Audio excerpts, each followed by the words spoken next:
I beat up a guy and my life was almost completely ruined. A little over 8 years ago, I was doing a combined medical degree in another country, the degree of which was recognized in my own country, and living on campus. The uni was quite large, and within a month I had formed a group of friends with several others also studying medicine except one guy, we'll call him Steve, who had barely made his science undergrad, a 3-year degree, and was in some of our classes, and decided he was part of our group. Like me, he was living on campus. Anyway, in most social interactions he'd always compete with me and another guy, being the only other guy in the group, yet my provocative remarks for most of his actions made me his target. To be fair, he really was an idiot. The only reason he stayed as part of the group is because he acted as an emotional tampon for the girls and often paid for their stuff and bought them expensive gifts for birthdays, etc. Anyway, he began to become more frustrated with each passing semester, barely passing, and embittered due to his failure to find a girl, which he always complained about. His reasoning was that he was always so nice and should be, I guess, somehow compensated for that. 3 years into my degree, I was doing well. However, Steve had failed his third-year exams, meaning he would have to repeat his last year, meaning one more year stuck with him. At this point, his toxic personality meant he was blacklisted from most social events and was rarely invited to hang out with us. The girls had finally had enough of him, I guess, and he was stuck in this mental quagmire of inadequacy and frustration at not knowing how to rectify his social and academic failures. I had little to do with him at this stage, although he still hated me with a passion. One day I got very sick. Maybe I'd like to state now, it's relevant later, that I was dating a girl who was pressuring me for a long-term relationship, yet I was stringing her along with no thoughts further than dates or sex. I would leave the country soon and she'd try to convince me to stay, which I couldn't. I was planning to end the relationship within a couple months.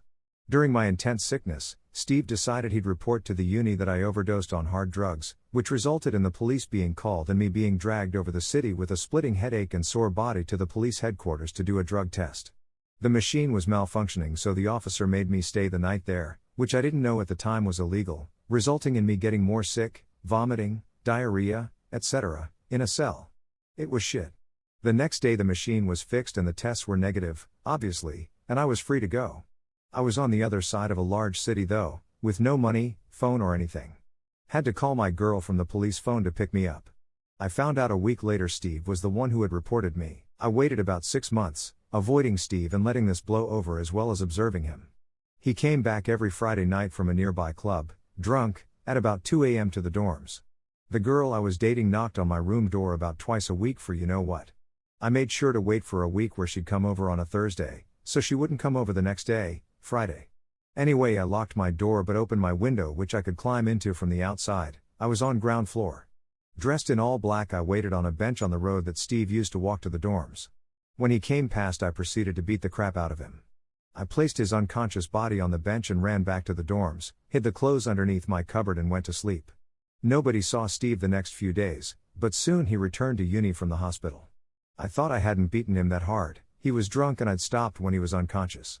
But apparently some other people had found him and had stolen his phone, wallet, shoes and pants, but for some reason, decided to also stab him in the leg.